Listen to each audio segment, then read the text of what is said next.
You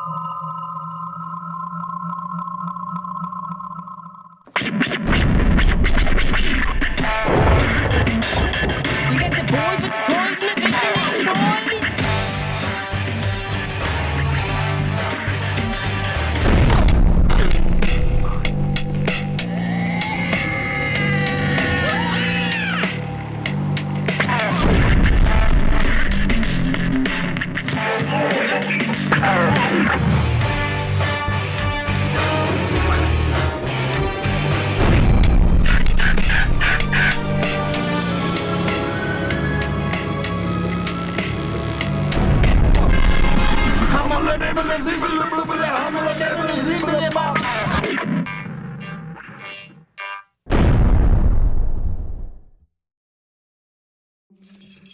Hello and welcome to Andy's Little Sci-Fi Horror Show. My name's Andy. This is my little 10-minute window to the rest of the world. Right now, New England is preparing themselves for a big snowstorm that's coming tomorrow. My brother Ken and I are going to be shooting a little teaser trailer for an upcoming horror film we're working on.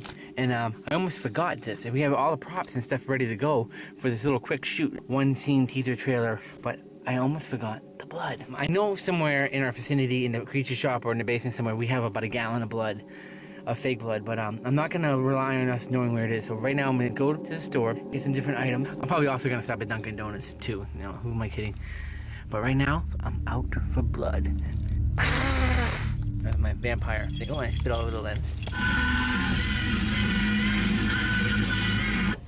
We're here. We're outside the supermarket. This is not the cheapest people in town. But then again, they're not the most expensive either. I'm coming in here because it's really close to where I live and it's convenient, and I just really want to get in and out because I'm not really interested in making a whole big brouhaha about this kind of shopping for blood. But I would like to say that blood can make or break a great horror movie, or scene for that matter.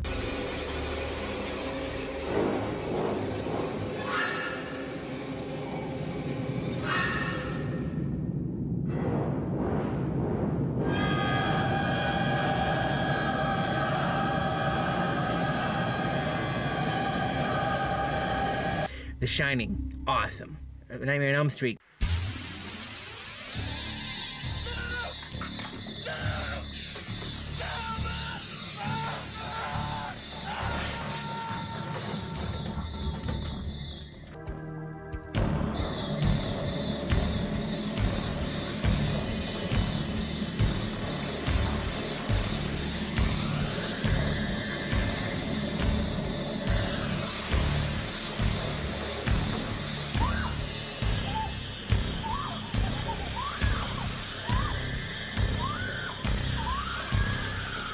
Johnny Depp getting blown up in the bed, like a gallon of blood. It was awesome.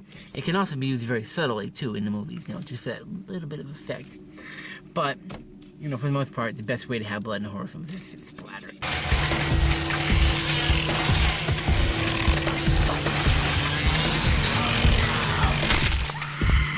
Now, of course, yes, I know the human body only has about 1.5 liters of blood in it, some ridiculous amount like that. So when you see this stuff splattering all over the place in the movies, of course it's fake, but damn, it's cool looking. That type of movie actually has a subgenre of names called the splatter movie, which is made famous by the early works of Tom Savini in Friday the 13th.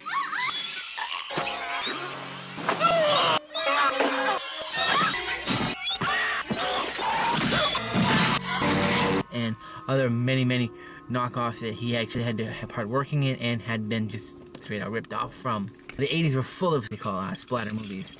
Now, right now, we're gonna go get a couple of different versions. When I come back out, I'll show you what we got. I'm not gonna go on rambling now. I'm just gonna go and do it. I'll be right back.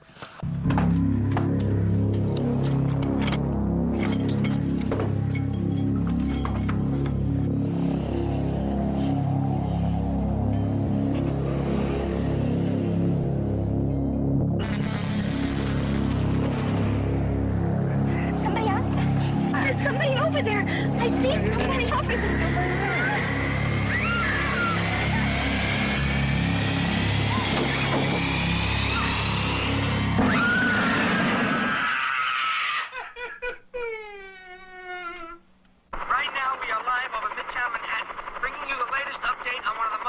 killing sprees in our city's history.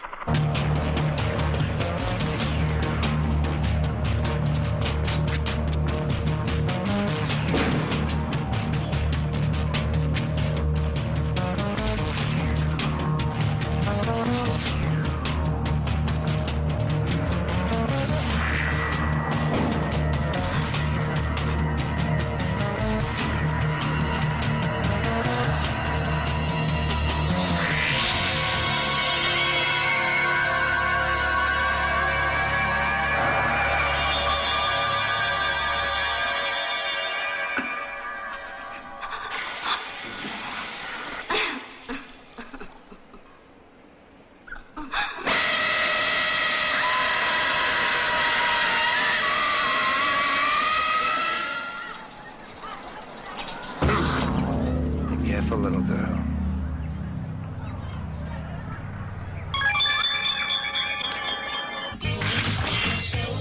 Come on, ladies.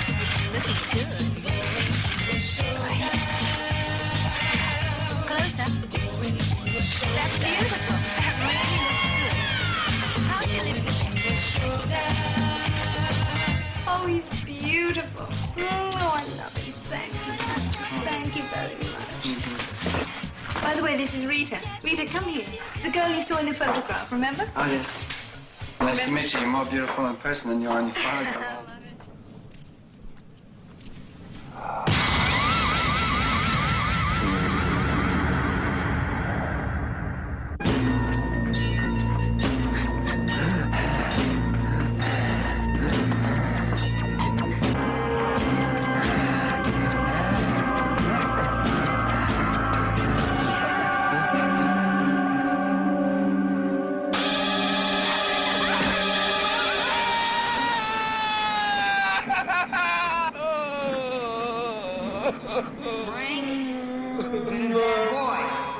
Please, Mommy, please.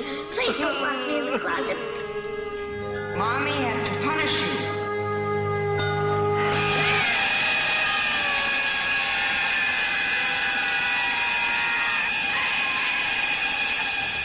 I'm fairly annoyed. Actually, I'm really annoyed as hell. Apparently, Price Choppers does not sell liquid food coloring. They only sell the gel food coloring, which is not going to work for what we're trying to do here. We need the 90 drops of red food coloring to the 2 drops of blue, the 3 drops of yellow ratio. So it means I have to go across town now, which sucks. Here I am at supermarket number 2. This is a Hannaford's. Fortunately, I live in a small city that has 3 primary choices for supermarkets, and 2 of them are very close, so which is good because I really don't want to travel any further into the city if I don't have to. As I said before, my wife had a bottle of Caro syrup for the recipes. There are other variations of fake blood. I'm like the king of fake blood because I know many different recipes, and I won't post them all in this episode because that'll take too long. It all depends on what you need it for. There are some you can make with toothpaste, which is kind of nasty tasting, but people like it because it doesn't stain your teeth. It can clean teeth, you know, if you just push it out after. But it's really just kind of nasty. And then there's stuff that you make that's inedible. But that's not what we're going to go for here. We're going to go for a combination of the Caro syrup thick and a mass amount of fruit juice. So I'll show you that when I get back. But first I got to get the food coloring. Okay, I can't tell if I'm more confused or pissed off. Apparently, this store doesn't sell food coloring either. The liquid kind. They sell the gel kind, the icing. Who the f*** uses that garbage? So I'm on to store number 3. Guess I'm going into the city I didn't want to go into. Okay, that is the 3rd store to not sell food coloring. I'm not understanding this at all. Was there like a big movement to pull it off the shelves and I just didn't get the memo or something? Okay. It seems the 4th time's the charm today. Stop and Shop, the only store in the city that actually sells liquid food coloring anymore. I bought 2 big bottles of red just for a future reference because I actually have a whole bunch of the extras, the other colors to make blood. But I wasn't going to get stuck in some kind of post-apocalyptic Armageddon without any kind of fake blood. So, I'm going to take this home and make some blood. Alright, well there you have it. After 4 stores and 1 stop at Dunkin' Donuts, I've got the stuff to make the blood for tomorrow's shoot. I'm gonna go back to the house and maybe I'll make some of it tonight, maybe I'll make it tomorrow. Either way, you'll see it firsthand, so to be continued.